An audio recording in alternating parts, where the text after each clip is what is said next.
Good evening, everyone. A warm welcome to this roundtable discussion on high-tech to human tech, formula to design nimble and innovative workplaces, brought to you by ETHR World and ADP. ETHR World is a digital daily to stay in touch with industry updates, research, and thought leadership insights. ADP, you must be aware, is a global leader in HR tech and payroll outsourcing services with significant presence in India and employs more than 10,000 associates in the country.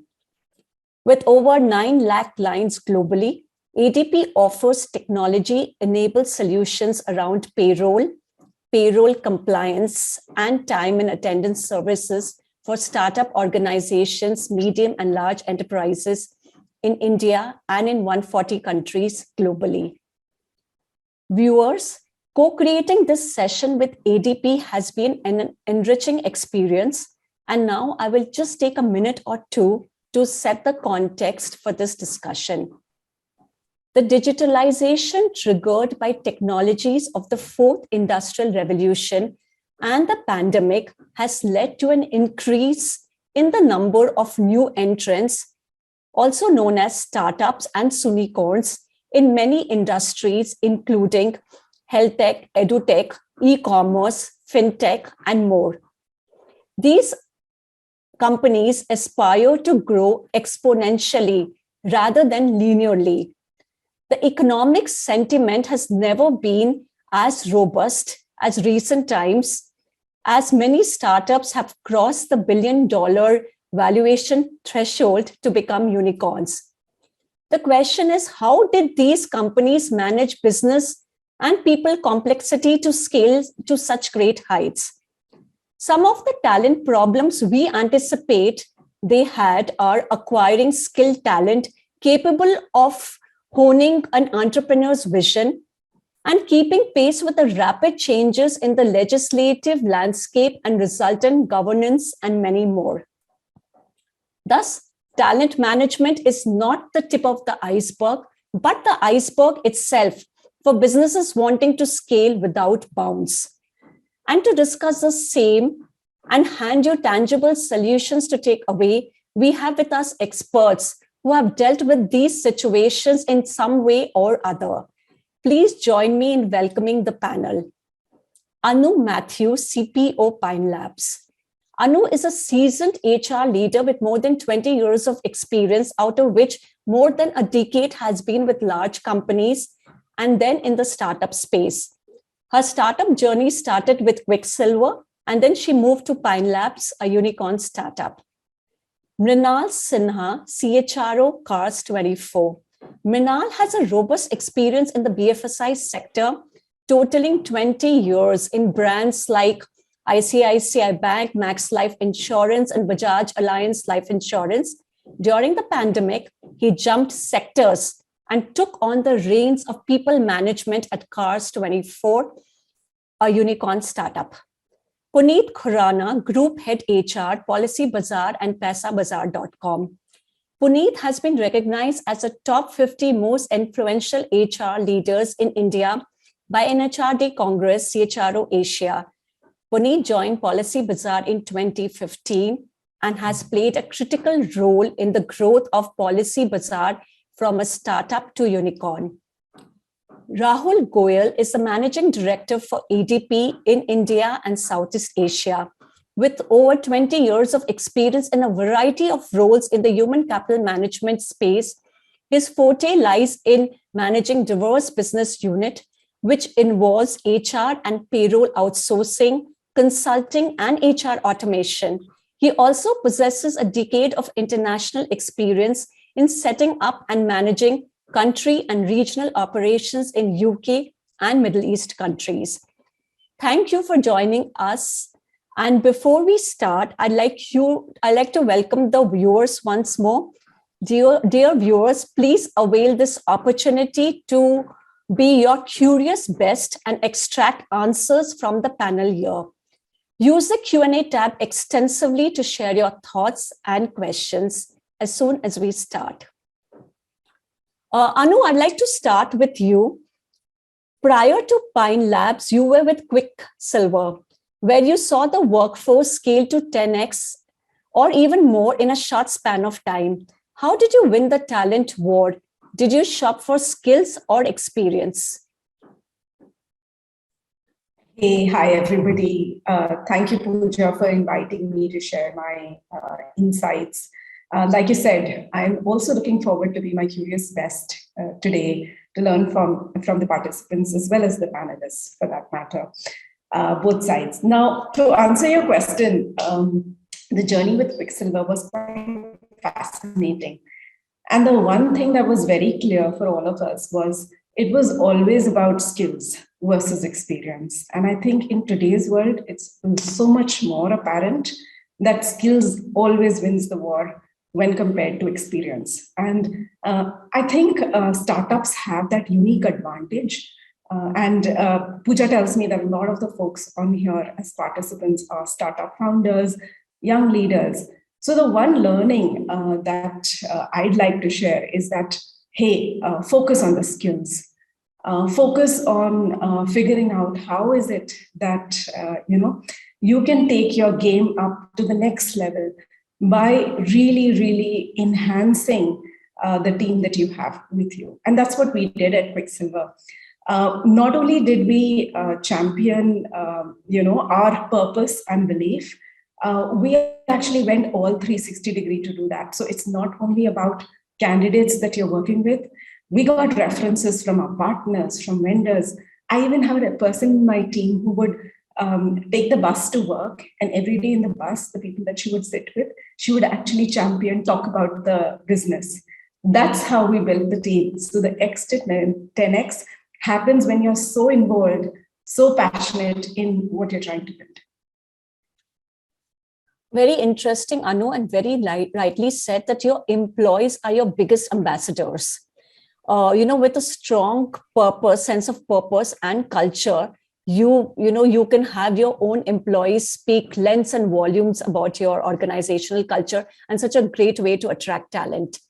Mrinal, I would like to ask you, after working for decades in the mainstream or in the legacy companies, what made you jump and get into a startup bandwagon?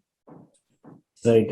Thanks, Pooja, for having me over. I'm very happy to be here and look forward to a very learning session with all my co-panelists and all the audience as well. Yeah. So essentially, see, the reason why I decided to move was, I think, see, what happens is the legacy organizations are very charming. They're very process driven, right? But startups and new age companies offer a certain degree of flexibility. They offer they have a much higher appetite for risk, right? They allow you a far greater flexibility also to experiment, right? That's the third part which comes into play, right? The other part which also comes along with the high degree of empowerment which comes into play. Having said that, right, you also need to be ready to deal with a high level of ambiguity.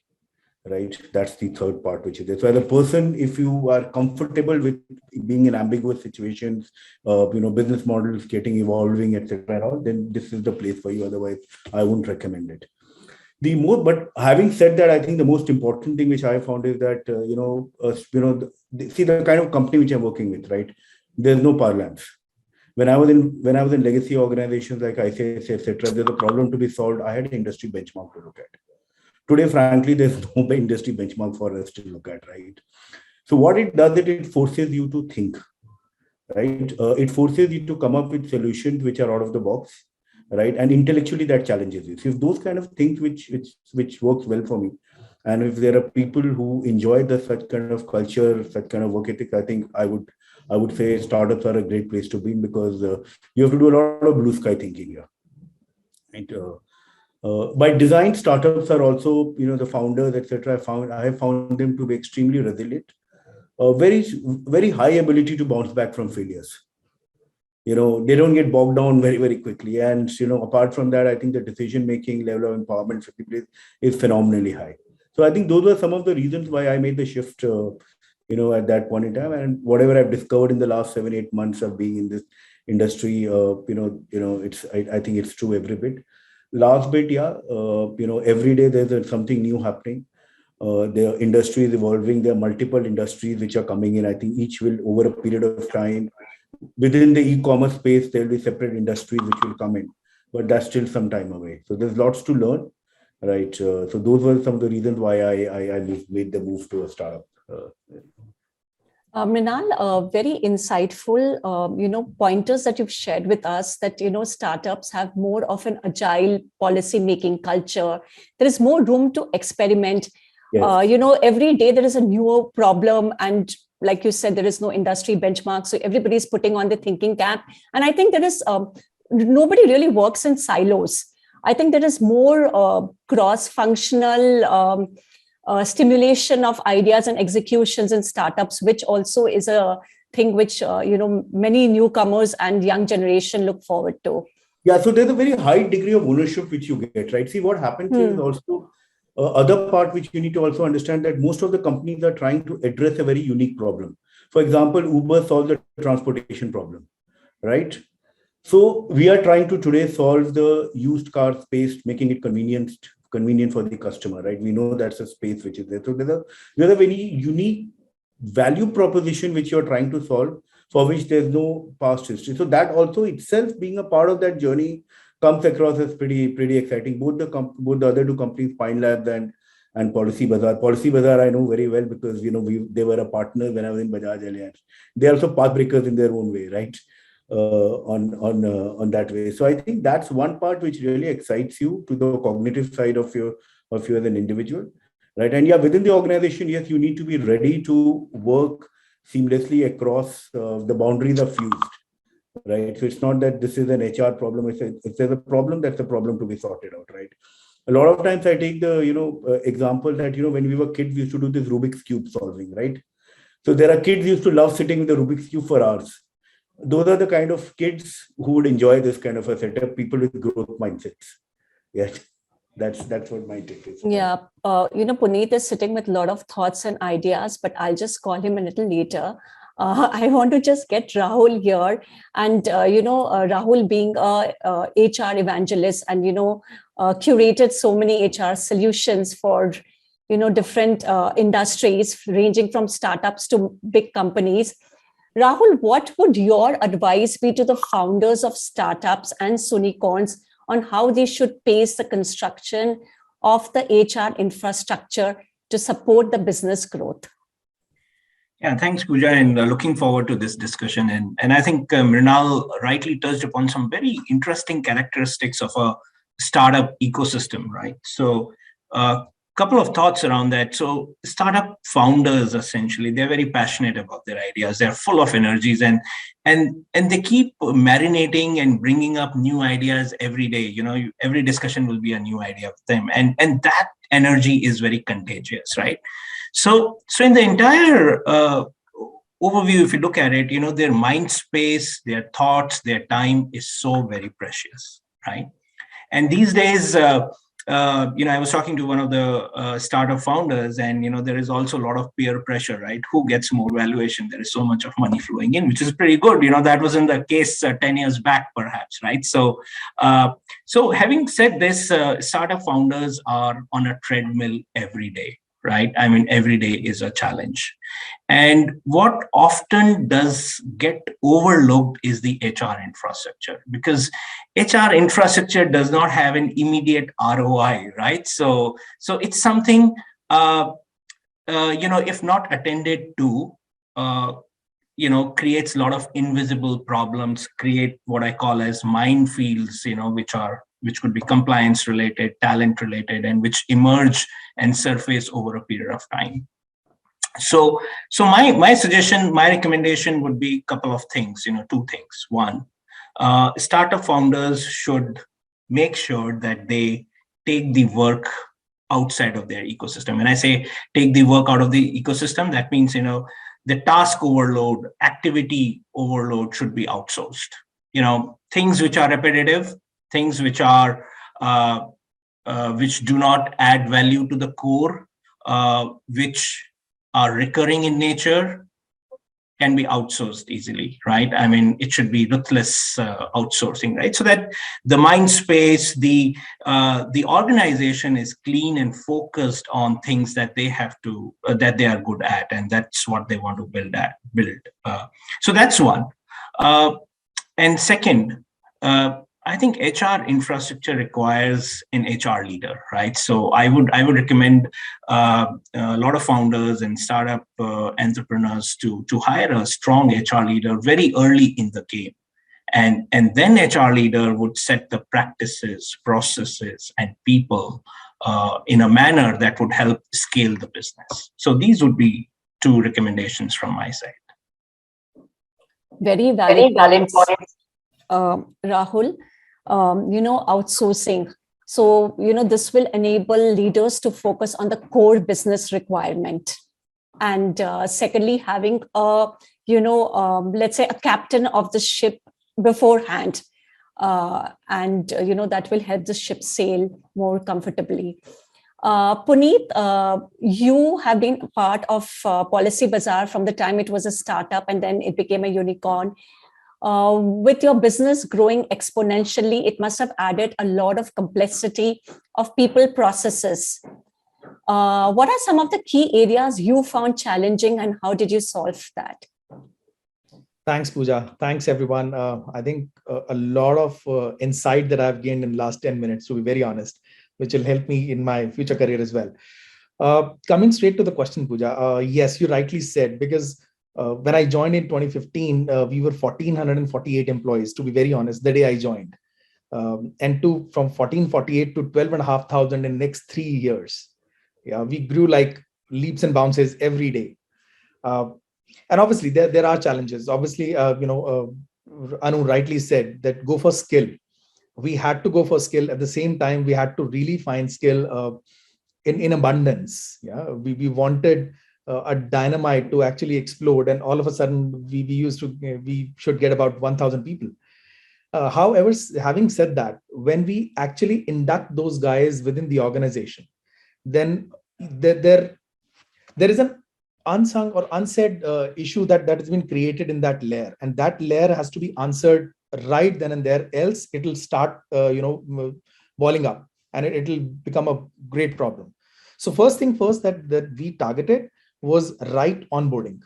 Yeah, we made sure at the first step of any person who steps into the organization for joining has to be right. There has to be a clear path showed to the every employee across levels, across organization, across department. Just to go a little back on that, when we knew that this is the kind of numbers that we'll have in coming future, then we had to do some mathematics going back, that what kind of people would actually suit us. We hardly had data with us because just 1,400 employees, we were a startup, so there was no use case available. So we did our you can say hit and trial method, which some worked, some did not work, but whatever method worked for us, we made sure that we follow it religiously. Yeah, and we kept getting the data updated to make sure that whatever we have, we built the future for the with use cases. Then it's a right balance between process and people driven approach. So we had some processes. When you are growing in such a large speed, such a huge speed, there are processes which you really want to tweak down a little bit. Yeah, we did that, but at no point we kind of had the customer centricity out of mind, the vision and mission of the organization out of mind, and the culture that we want to build in the organization, that out of mind. So that's how we actually gone ahead in manner the vision, mission of the organization, the customer centricity, and obviously the culture of the organization. And within culture, as I rightly said in previous talks as well, that quality of hiring and collaborative approach, that we hire people with multitasking abilities, because we were a startup. There were funds available, but you don't know how future would lie. Though insurance industry and specifically financial industry is kind of very unstable. There are times when it goes a little unstable. Yeah. With that in mind, we had created a clear organization structure, a clear org structure. What would we need in next 1 year, 2 years, and 3 years? And then we started filling positions as per the requirement. Yeah. And as I said, we made sure that from day one of an employee, and then the employee journey thereafter has to be a brilliant one. Yeah, we listen to employees. We made sure that whatever they come up with, that has been answered right in time. Yeah. So those were a few basic concepts that we kept sticking to, and that worked for us. Thank you, Puneet. Designing brilliant employee journeys, very, very interesting. And we'll build up on that. Anu, your thoughts on this, because you've seen high growth in Quicksilver and then even in Pine Labs. So, yeah. So while Puneet was talking, what was going on in my head is, hey, you did the 1 year plan, but how many times did you change it? Yeah, so that's the reality, as in the pace of growth, of change is very, very fast, very fast. And I think it's important when you select the people for your team, people who are very, one, passionate about the purpose, and two, who are able to keep pace with this change. Okay, I think those are the really critical elements. And of course, some of the other things that even Rahul talked about. We need typically startups. There's a lot of ambiguity. We need people who are resilient, people who are able to, they're high energy. Typically, people who want to join startups are the ones who are more okay with risk, I would say. So, which means that as leaders, we need to figure out ways to channelize that energy, to be able to support when required, at the same time, be able to empower people. And that's a difficult balance to actually set, I would say. Interesting, Anu. Going to you, Mrinal, I'll ask you, how are you integrating HR technologies and human force, such as high touch, humanizing tech, to map employee journeys, empower them, and lay the foundation of a robust organizational culture? Thanks. I think I'll pick up from where Puneet said, right, on employee experience and creating a brilliant employee journey. See, what has happened is in the last 5-6 years, people have got used to convenience, right? At the click of a button, everything is available. Having said that, an organization do spend a lot of time mapping customer journeys, right? How do you click, where do you go, etc. You track, especially on the website tracking, you track everything, right? But the same level of detailing, I have found it missing when we are mapping out employee journeys, right? And people are used to hyper personalization right now. And I'm not even sure the current HRMS which are there in the markets, because I've just in Bajaj we just finished implementing one of the top software in the world, and even here we are in the process of doing HRMS. I have not found that level of customization / this thing there, but that's the expectation from the employee. So first of all, I think this is an area which is now expected from employees, and technology plays a great level that, because people expect that level of convenience. And there are two things we have taken in Cast 24, which is one, we are calling it towards convenience as we start our process of automation, etc. and all. That's one part. So in 2 years time, how much can we make things at the click of a button for our employees? The second thing which we are looking at is a principle called 90-90-90. That possibly in the next 2 to 3 years time, 90% of all HR processes are on the web, 90% of those processes are on an app, and 90% of those processes are on a chatbot, right? So those are two themes which we have picked up, and we're trying to build on that. Now, what that does is, right, once you map out your entire digital journey, you create those points which you want it to be done through an automation part where it's convenient, but there are those points where you want a human interface to happen. Right, and they have to go together at that part. And the more you digitize, the more is also the need for a human interface which comes into play, and that's where the HR business partnering role comes into play, and it really gets fleshed out well from a department point of view. That You are able to get into more talent discussions with the business head. You're more into problem solving, etc., and all that part. And employees are also very, very clear that where how does the HR services work, right? So it will have to be a full digital map which has to work out, and from there you have to build in which are the touch points. It's like actually mapping out a sales point of sales journey map, right? At what interface there's digital and what interface there's a human interface which comes into play. So if we are able to implement the digitization side of it, fully to the extent, then it really frees up the HR team and the business team to do a quality engagement. That's one part. I think the other part, which is very critical out of all this, which is going to come out, is analytics. Right? Today, when we go to a Netflix, etc., they suggest to you, right, basis your previous clicks, what are the kind of movies to watch, etc., and all, right? Similarly, as a person is interfacing with your HR technology in the system, right, can it build a profile for you? Can it build a profiler for you? The kind of leaves the person is taking, the kind of travel the person is taking, right, etc. And also those are various. So when you are able to put the entire HR tech infrastructure in place, you are able to build these cross linkages also, right? But we are somewhere away from it. That's my vision for putting things into place. We have started the journey this year now, right? We already have a CRM in place. We already have an HRMS in place. We're looking at, we are out shopping for analytics right now in the market. And obviously we are looking from a talent acquisition point of view, how quickly can you, get people onboarded, etc. And also that's something which we are looking at Castro for.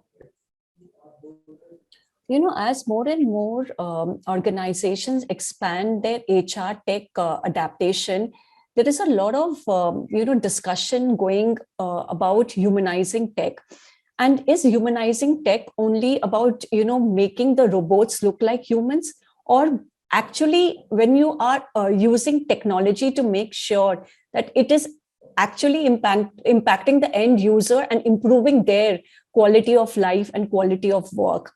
So a lot of consolidations and modifications will happen there as we move forward. Yes. Rahul, I'd like to ask you that employee experience has been a top agenda in organizations now for years and years. It's nothing new, it's been there maybe since 30, 40 years or more. So, but what has really changed today, and how do you help employers set, sustainable goals for a constructive change while cultivating a better employee experience through payroll and governance tech? Sorry, thank you. I keep doing that. So yes, I agree with what Mrinal says, but I also, perhaps I'm an old school of thought, right? So I'll go to what I call as back to basics, right? And I'll try to simplify this space. So HR tech is a hotly debated subject. Every CHRO talks about HR tech, and rightly so, right? Because it makes life so easier. It helps employees, it helps HR practitioners, it helps the organization. But HR tech is also very crowded space, right from analytics to payroll to HCM systems to surveys, everything is available in the market. So how do we find out what is useful to us is very, very important. And I think we should take one or two parameters. At the startups and the high growth companies, they should evaluate what is most suitable at their stage of growth. For example, a 100 employee organization would not need a tool set that is required by a 2000 employee organization, right? So they may not need to invest in e-learning platforms and so on and so forth when they are just 100 employees. So, I think the technology should be suitable, the HR tech should be suitable to the stage of growth of an organization. So that is one point. I think earlier Puneet and then Anu also spoke about speed, right? Speed is very important because speed decides the growth of the organization. All these startups, especially so, they would like to scale up fast. And for that, I think, I would like to say that HR tech should not be the predominant factor. What should be the thought process should be, how do we organize technology along with the flow of work, right? flow of work is determined by three elements: people, practices, and processes. We had seen in COVID times, right? The practices have to change, right? Overtime, the leave policy, they have to change. And HR tech has to change rapidly along with these practices, right? Legislative changes happen. And if legislative changes in a platform takes like 3 months to change, I mean, that's too late, right? It has to be instantaneous, right? Mrinal spoke about personalization. So these are things, that has to happen perhaps instantly. And therefore, HR tech has to get aligned with the flow of work of the organization. And I think that's a very powerful concept, right? Imagine you're driving a high-speed car on a highway and you don't want any speed breakers, right? So if there are speed breakers, then of course, employee experience and the entire experience will go for a toss. So that's one part of this story. But I think the next part, which is extremely important from an employee experience point of view, is which is, I say, back to basics, is do employees feel that their work and contribution is helping grow the organization? I think most of the employees today, they feel enormously satisfied if they feel that their work is helping to grow the business, right? And this does not require technology. This requires human interactions. This requires one-on-one conversations, right? This requires dialogues and discussions. And I think with adoption of technology, there is enough time for these discussions. So, it's like part of the same coin, right? And HR technology is important, as well as human interactions is so very important to retain and develop the talent. Very interesting points, Rahul. And I really like your analogy that HR tech has to align to the flow of work. Very important point there. Puneet, I'd like to ask you is that, the Great Resignation is a reality, though it started in the US, but we are all facing signs of it more in some industries. But the attrition rate has really gone up in many companies. So please share some steps that you've taken to overhaul. One is Great Resignation, and any other, such kind of phenomenon that may arise in the business world.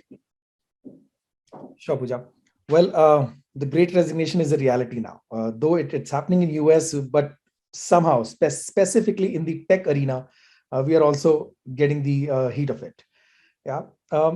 Having said that, we have done some very basic steps to make sure that we make an employee-friendly organization.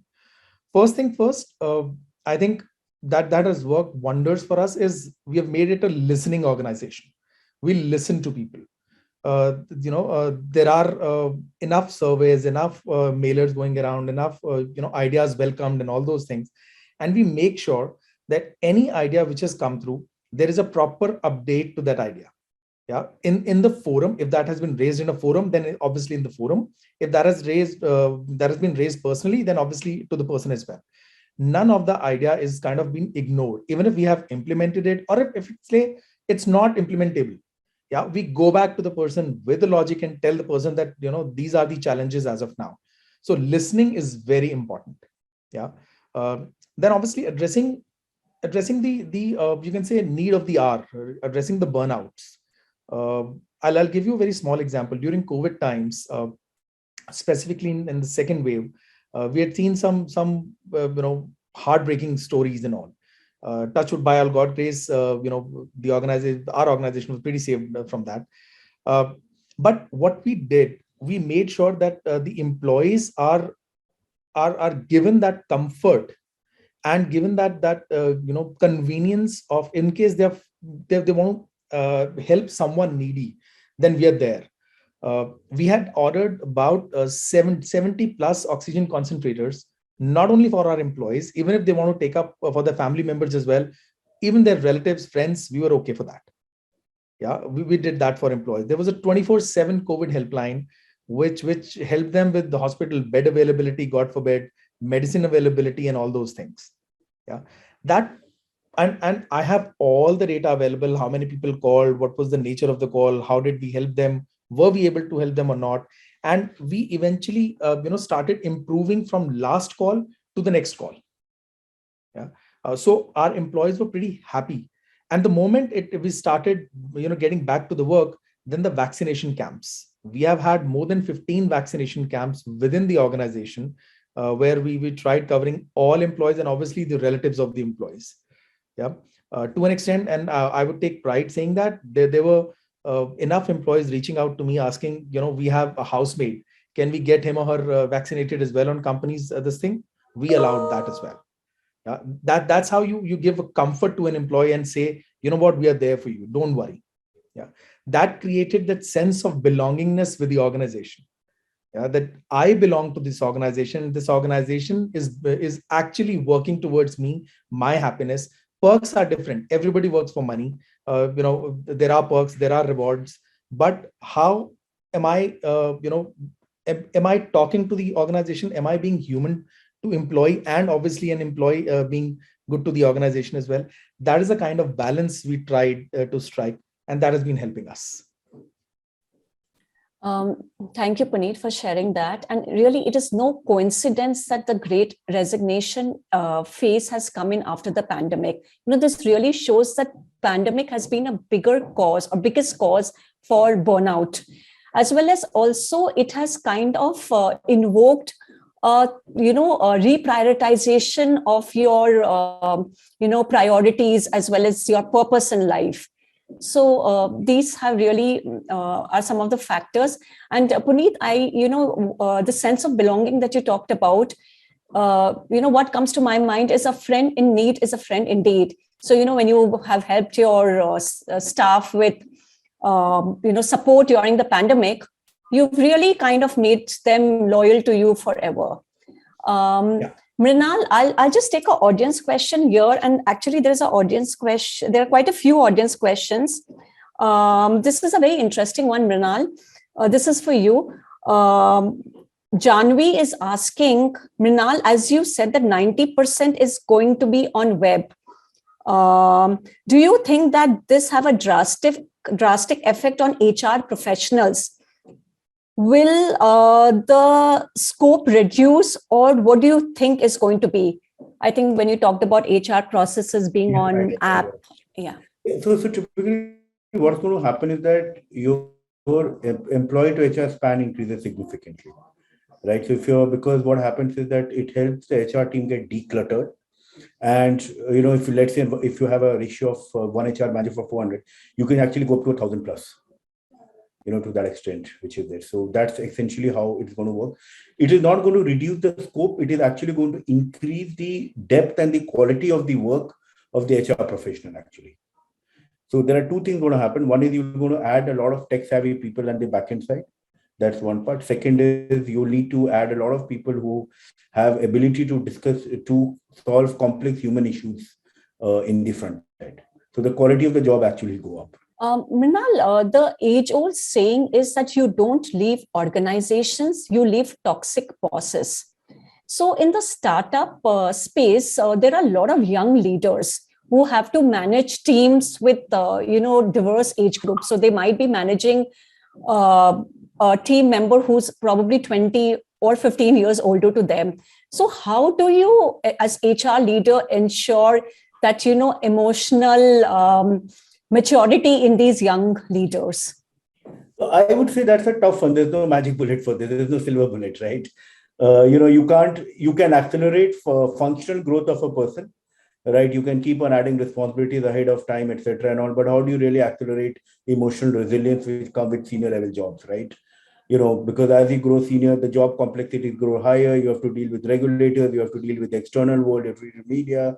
You have to deal with workforce issues. You have to deal with the board. Things keep on getting more and more complex, right? Your team sizes start getting more complex. The kind of diverse teams which you start managing, etc. and all. Right? So there's no magic bullet for these things, but it's a phenomenon which we had coined in an early organization, which we used to work with. It's called young leading the young. So more than in startup, in my view, it's not about managing older employees, right? It's more about the person you are managing, right? Is maybe 2 or 3 years younger to you.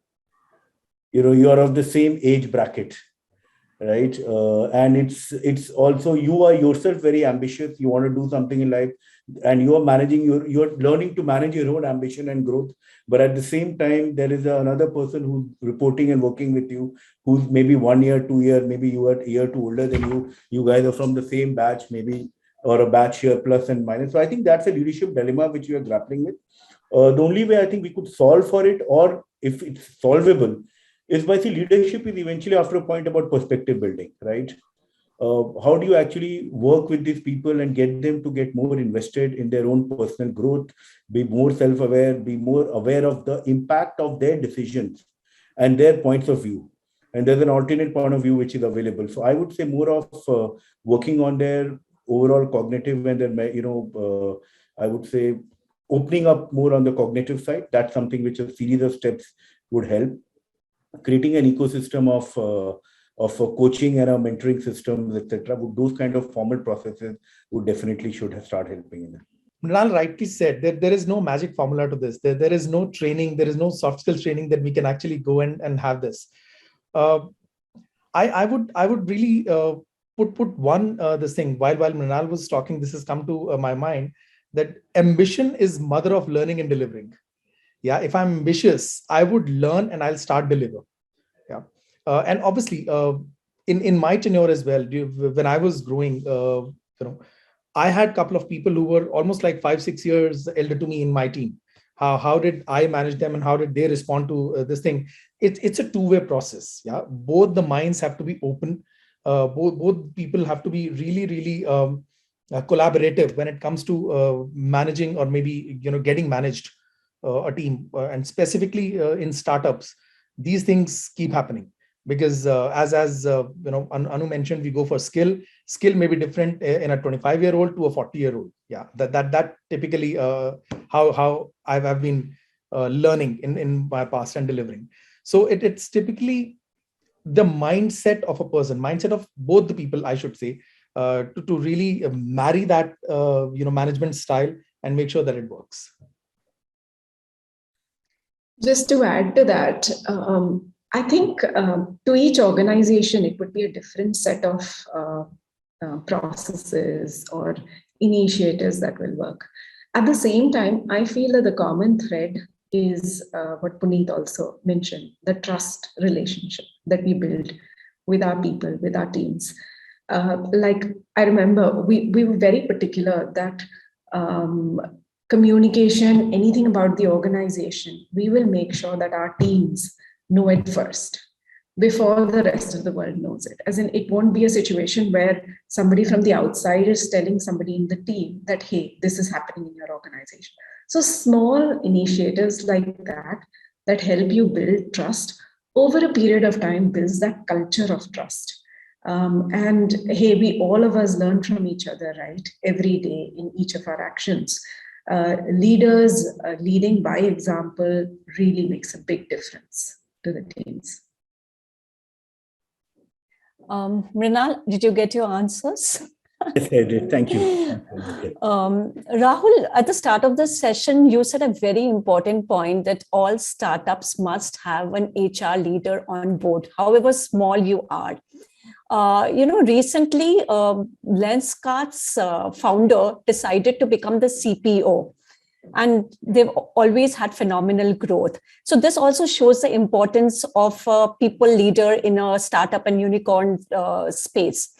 So I would want you to build up on that. What would your advice be to startup founders who have great business products and services regarding talent management and development?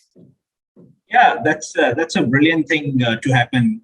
CPO becoming a co-founder. I wish we had more examples like that. And I strongly believe that our startup ecosystem will flourish like anything. Having said that, I think there is a little bit of a change required in the mindset, right? And I'll try to illustrate that with sort of two examples. So the analogy is, if it's a kind of a tech startup, the founders will hire a CTO, Chief Technical Officer, who will architect the app or who will architect the entire technology platform, right? And he's so vital to the success of the entire company, right?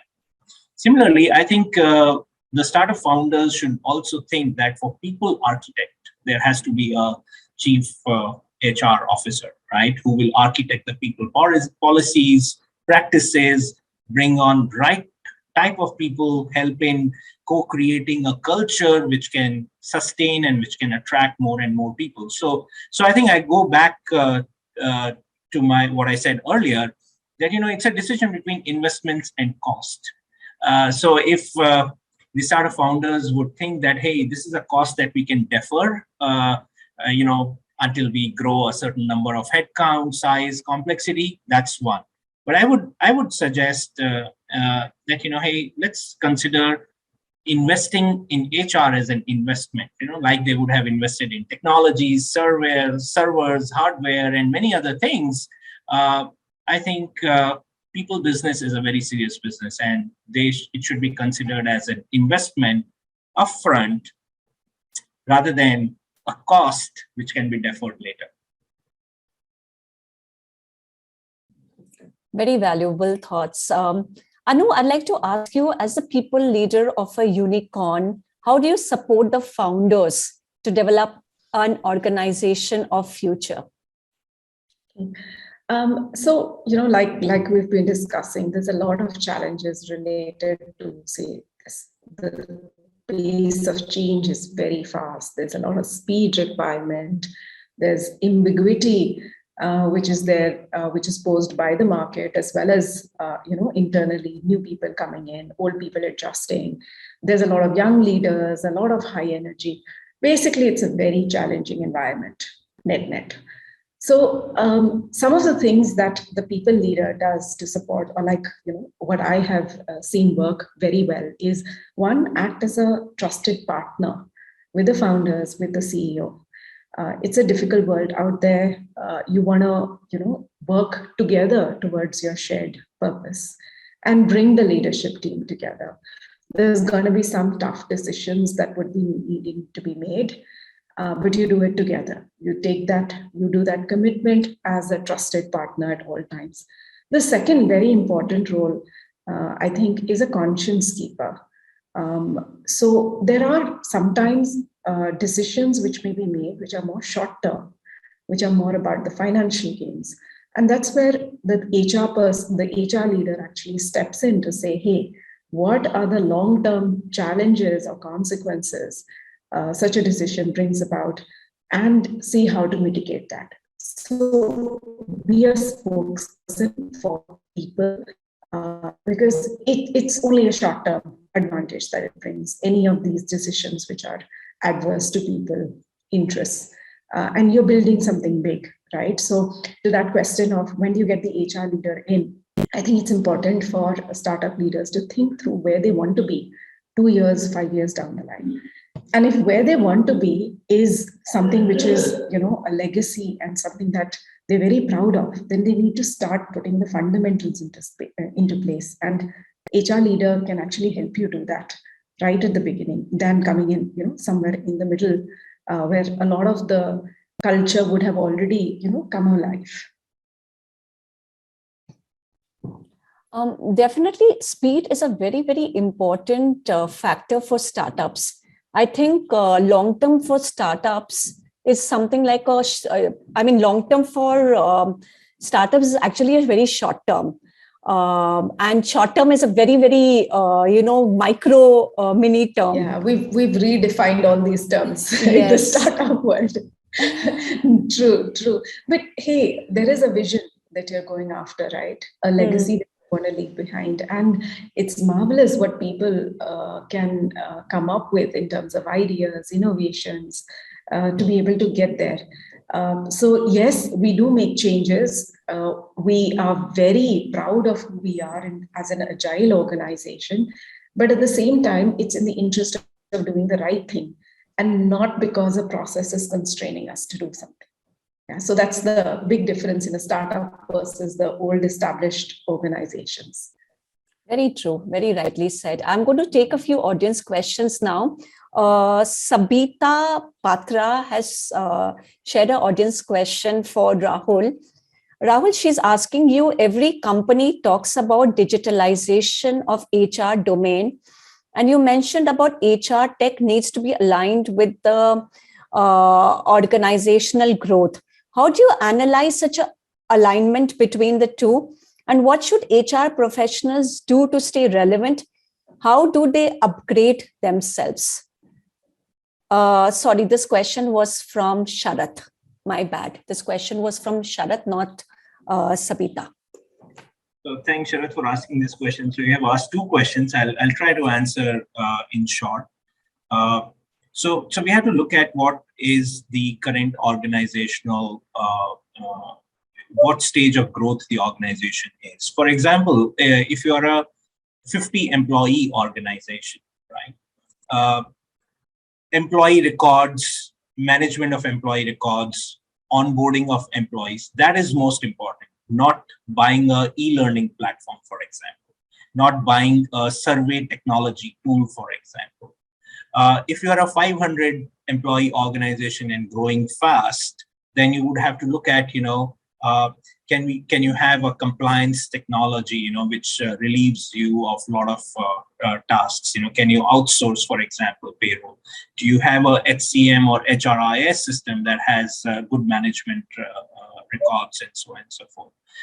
You don't want to go for connectors and SAP based or Oracle based, very high end expensive tool set, right? So this is where how you would have to evaluate what is your requirement and what you should be doing. And I think it's kind of the choice is easily available in the market. There are so many vendors, and if you just interview some of them, you will get to know what works best for you.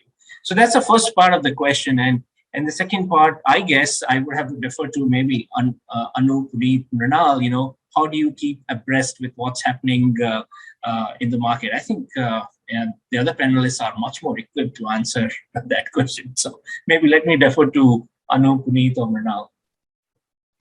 So I'll tell you what has worked for me is, I think, staying in touch with a lot of friends and industry veterans. A lot of times they've already done it before. They've learned from their experiments, and it's so much more easier to be able to learn from their experiences and not make the same mistakes. Then you have the choice to make new mistakes of your own, right? So I think that has worked very well for me. Puneet, Mrinal. Control C, Control V to whatever you said. Yeah. Just adding up to that is obviously going through a lot of HR studies that keep coming by these HR organizations, which give you a trend in the market, what's happening around, and then everybody has a mentor. I'm sure I too. So I always keep going to him for a couple of drinks, and that actually opens up a lot, where I get a lot of guidance as to what's happening, what's not. So predominantly, yes. Yeah, so in addition to what both of you said, I think the only thing I like is you got to read a lot. Yeah. That's one part which I fundamentally use a lot, right? And you need to read diverse things, not just about HR, but you need to read a lot of diverse areas, and that really helps in perspective building. There's a lot of good people out there, Josh Boston and all, whom should follow these kind of leaders to understand what's really happening in the HR space globally. Right. I mean, there's a lot of stuff happening around employment work, etc., and all new kinds of work forms are coming up, etc., and all.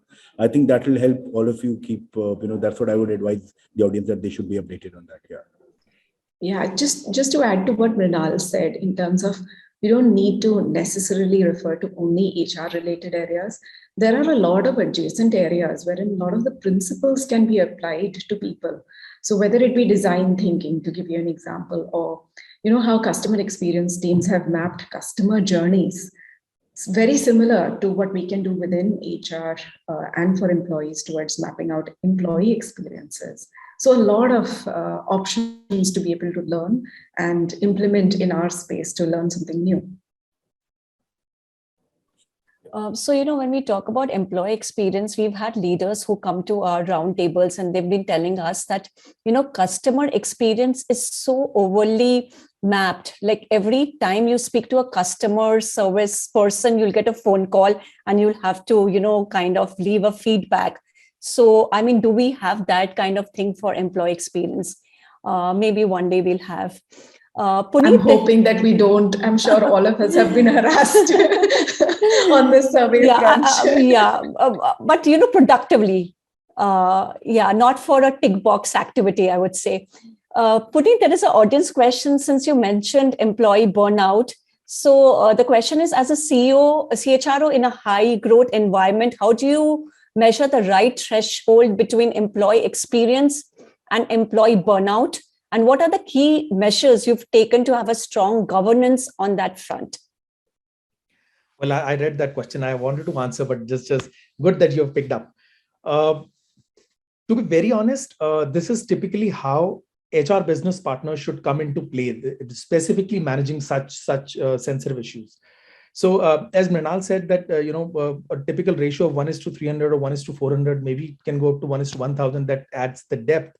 Whereas what I believe, and I agree with Mrinal when it comes to depth, but when it really have to be a gatekeeper of some particular thing, then I would say 1:3 to 400 is what we go ahead specifically well taking care of such issues where the human interaction by the HR business partner is very necessary. The one-on-ones are very necessary. My target is that one HR business partner should cover his span once a quarter every year for a physical one-on-one. If we go with the COVID times, then maybe virtual. But now once a quarter, every employee in my span or any HR business partner span should be covered for a physical one-on-one, and then it'll help you in multiple things. Obviously, getting the problems on the floor, right from the horse's mouth, and then obviously getting your EWS, that how are employee thinking, what is happening on the floor, what are the burning issues that you need to answer, what are the things which have gone well, what are the things which could have been better. So regular one-on-ones, regular talkings, unofficial talks as well. You're sitting on a cup of coffee, you can start talking. And I've seen my HR business partner doing it, and they're coming back to me and telling me, boss, this is something that worked for us. Let's keep doing this, or this is something that we need to tweak. Over and above that, we also run a contest within HR, which says, what do you want to see in your organization within HR itself, which would help us in a better employee satisfaction? And let's listen to the gatekeepers now. What they want, have heard, what they want. So that has worked a lot for us, because there are a couple of things that we have introduced, which employees have really loved. They really liked it, and we've got the feedback as well. So these 2 pointers that I would say would help everyone. I think listening is such a powerful tool. It helps everywhere, even at home, even at school, even at workplace. So nothing beats that. Rahul, there's a question for you. Can you help us understand how ADP has helped some of the companies on their journey from being a startup to unicorn to a large enterprise today? Yeah, so interesting question. And this is what we do for our living. So my quick response would be that we take the headaches away, right? So if it's a 5-employee organization or 10-employee organization or 150-employee organization, first of all, we engage with the customer, we engage with the client, and we kind of take the headache away. And what are these headaches? Running payroll every month is a headache, right? No one wants to see overpaid or underpaid, right? So we have to pay accurately, timely every month, right? So it's like provisioning of electricity, right? So no one wants the electricity to get cut off, right? So that's one. Along with it, which many of the employees and many organizations don't realize, is the underlying compliances, right? A miss in compliances can really play havoc and can create a lot of waste of management time, right? So we take care of that. Then most of the organizations, as the organizations grow, they intake a lot of fresh graduates. They take a lot of people on board, a lot of people, and similarly, a lot of people also exit these days, right? So both these activities, onboarding assistance, right, doing the KYC part of it, or educating them on taxation, salaries, and many of these small little things that can create huge number of employee queries, we manage that. And similar for separation processes as well. So when some of these peripheral processes, entry and exit of employees, are taken care of, the HR team gets enormous amount of time to look at strategic subjects like learning, like culture development, like performance management, and I think that works best, and that's how we help so many organizations. Thank you, Rahul. And that really sums it, and it's the best conclusive ending to this roundtable. You have been wonderful speakers, Anu, Puneet, Mrinal, and Rahul, all of you. Audience has been wonderful here. Thank you, everyone. And, I'll just conclude by saying, although for the world, the status of a company may change overnight from startup to unicorn, but we know that a lot must have gone into strategizing every aspect of people management. Each bend requires a different set of priorities, vision, and preparation. And we have evidence proving that where people needs have been at the center of policy making, organizations, including startups, have been able to reach phenomenal growth rapidly, mitigating competition to penetrate deeper into the market. Furthermore, to survive and succeed the great resignation era, EX must equal to CX, if not more. And people's solutions to recurring issues should be more future-oriented. With this is a wrap of this session. Viewers, the session will be available on ETHR World's YouTube channel for you to revisit and rewatch. Thank you, all of you.